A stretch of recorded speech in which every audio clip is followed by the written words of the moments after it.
Hello everyone! Welcome po ulit sa aming bagong YouTube channel. It's me again, Miss Geraldine Villarasa. Andito naman po ako ngayon sa bayan po ng Del Gallego, Camarines Sur. Meron na naman po akong ilolocate na isang property. Siya po ay may lawak na 5 hectare. Then yung pong natututukan na yan ng aking camera, yan po yung nakapropose na barangay road. Kaya po itong property is tutuhugin po siya ng barangay road. Okay po, tara po at ipapakita ko po sa inyo yung nilalaman po ng 5 hectare. Okay po, bago nga po pala ang lahat, mula po sa National Highway hanggang dito po sa kinatatayuan kong to, may layo po siya na mga nasa 3 kilometers. Okay po, tara po at iikutin po natin yung 5 hectare na aking ibibida ngayong araw. Okay po.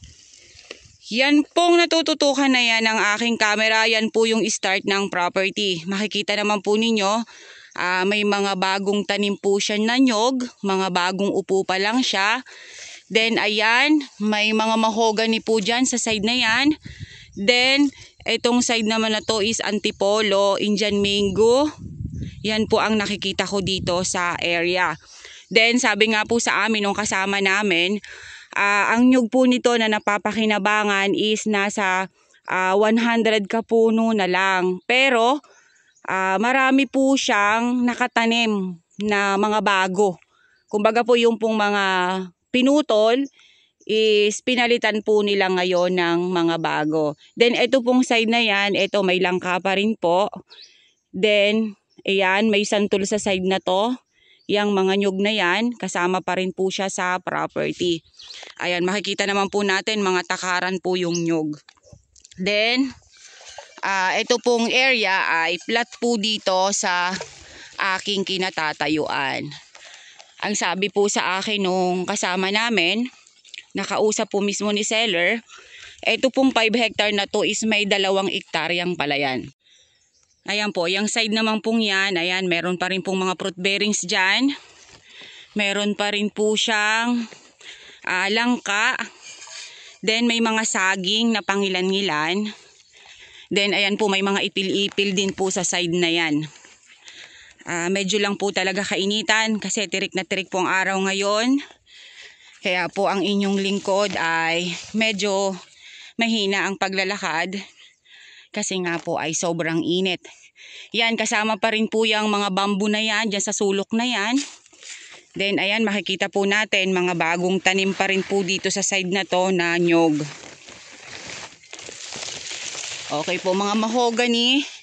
Yan po ang nakita kong hardwood dito sa area. Ayan, flatland po itong nilalakaran kong to. Mula kanina dun sa aking pinag-umpisahanan hanggang dito po sa may loob na to, flatland po siya. Itong side pong ito, ayan, medyo bakante po siya. Mga bayabasan po ang nakatanim dito. Then dun po sa may bandang sulok na yon, may mga nyug po na mga bagong tanim.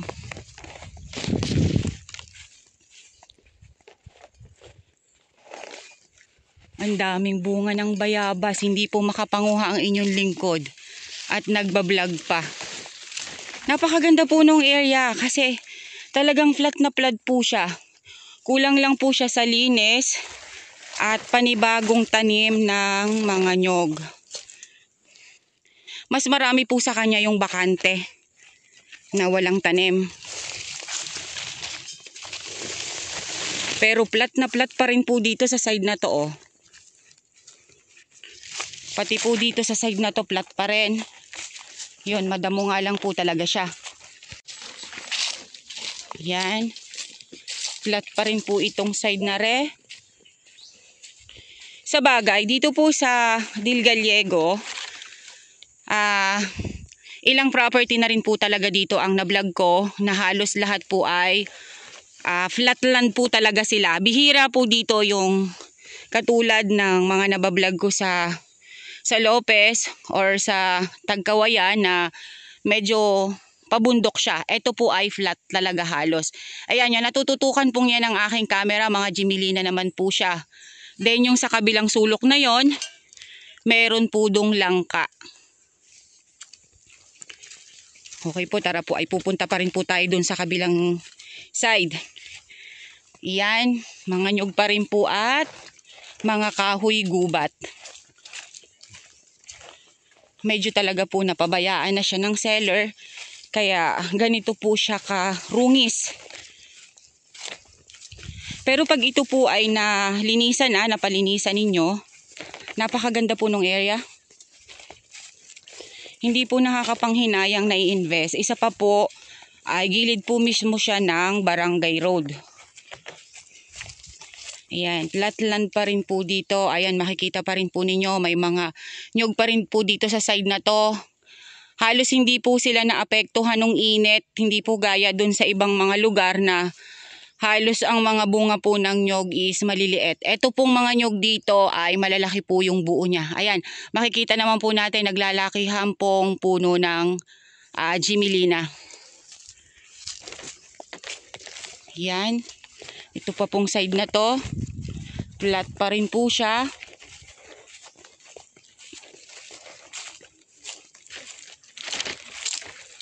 Then karamihan po ay puno ng bayabas. Ayan. Okay po, ito pong side naman na yan. Ayan, flatland pa rin po dito. Then ayan, may mga nyug pa rin po siya. Then pupuntahan po natin yung palayan na sinasabi ni tatay na nasa 2 hectare. Ano po, dito po sa side na yan. Ayan.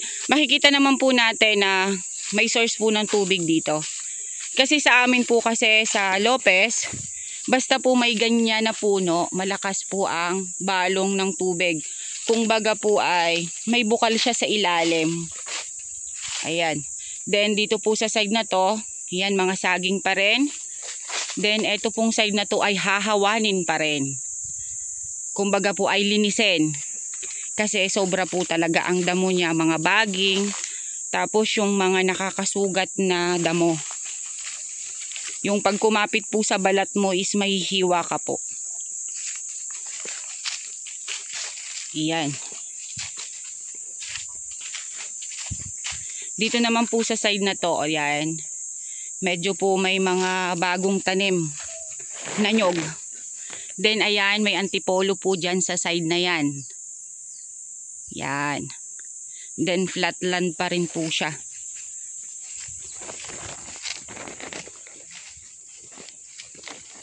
Okay po, dito na po yung palayan. Ito po yung sagingan niya. Medyo kaunti lang naman po yung saging niya. Hindi po katulad ng ibang mga property na punong-puno ng saging. Ayan po ang nyog na bagong tanim. Then meron po sila ditong pahingahan. Kumbaga po ay pagka nag-harvest ng palay or nagtatanim ng palay, meron po sila ditong kubo. Ayan po siya. Then ayan, mga nyog pa rin po na bagong tanim itong side na to.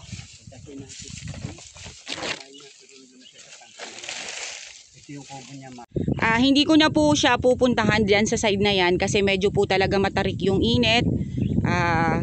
Mahirap na po. Yang natututukan pa rin pong yan ng aking camera, kasama pa rin po yan sa 5 hectare. Then ito po yung sinasabi ko sa inyo na rice field.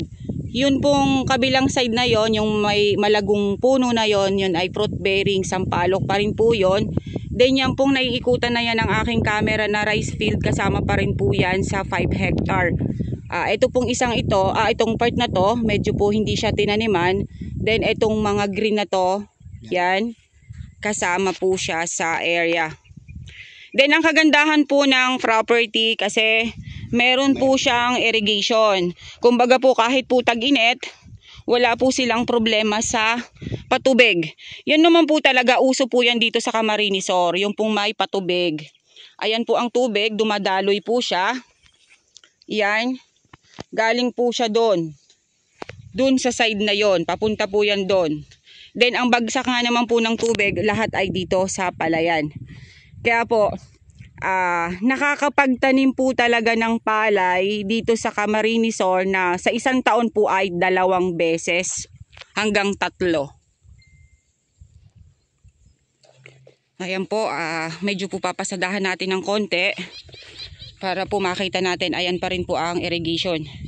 Kaya kahit po sumagting yung init, yung pong tubig ay tuloy-tuloy, papasok po ay dito sa mga may tanim na palay. Ayan po siya. Lumalagaslas po talaga ang tubig niya. Yan, hindi ko po maiikot ang buong buo ang 5 hectare kasi po talaga siya ay malaki. Pero yung pong naiikutan na yan ng aking camera, kasama pa rin po siya sa 5 hectare. Masasabi ko po yung pong 5 hectare is almost po ay flat. Wala po akong nakita sa kanyang bundok. Yun nga lang po, medyo linisin. Then, yung nyug po ay medyo madalang na talaga. Then, ito pong nilalakaran namin to. Ayan, kasama pa rin po siya sa property. Dito po naman sa side na yan, yan, mga saging po ang nakatanim dito. Ayun po dun sa aking kasama, meron po siyang sapa dito sa area. Nasa loob po mismo siya ng property.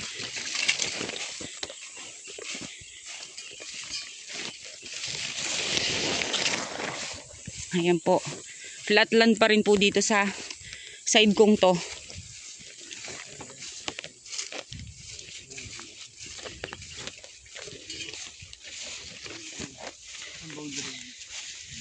Ayan, yan pong natututukan na yan ng aking camera. Yan po yung boundaries ng area. Kaya po mas malamang po doon sa may palayan ang nahagip ng 5 hectare. Then ayan po, halos po talaga siya ay flatland.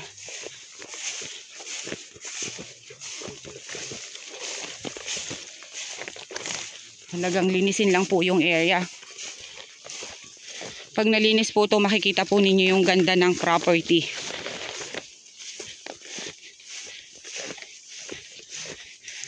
Kuya, ano na nga ang pangalan ng kahoy na yan? Yan.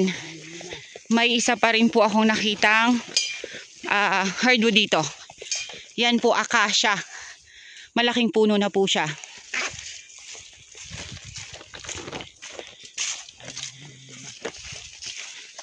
Yan. Meron pa rin pong puno ng bangkal. Yan, yan, side pong yan. Bangkal po siya.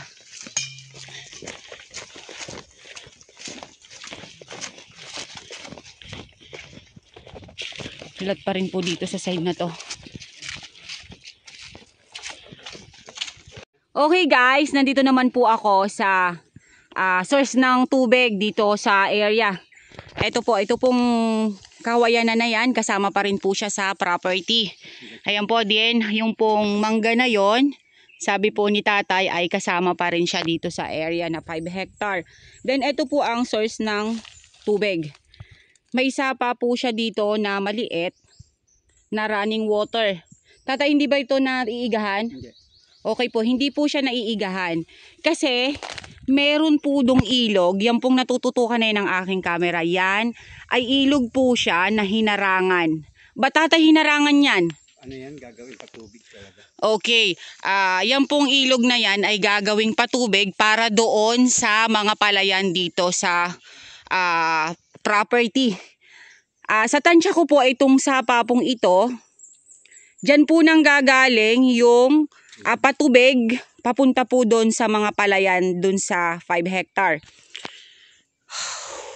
Grabing init, sobra. Pupuntahan pa natin yung ilog. Ayan po. Then, yan pa rin po ang area. Flatland pa rin po yung naiikutan na yan ng aking camera. Ayan, may bangkal pa rin po sa side na to.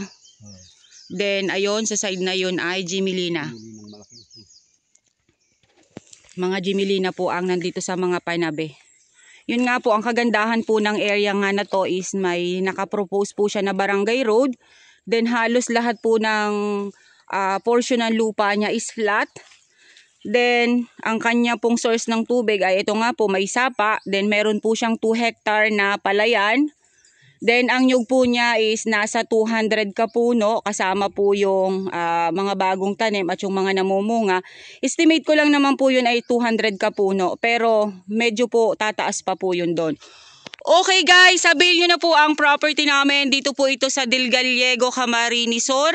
Mula po sa National Highway hanggang dito po sa aking kinatatayong ito, hanggang dito po sa property. May layo po siya na 3 kilometers.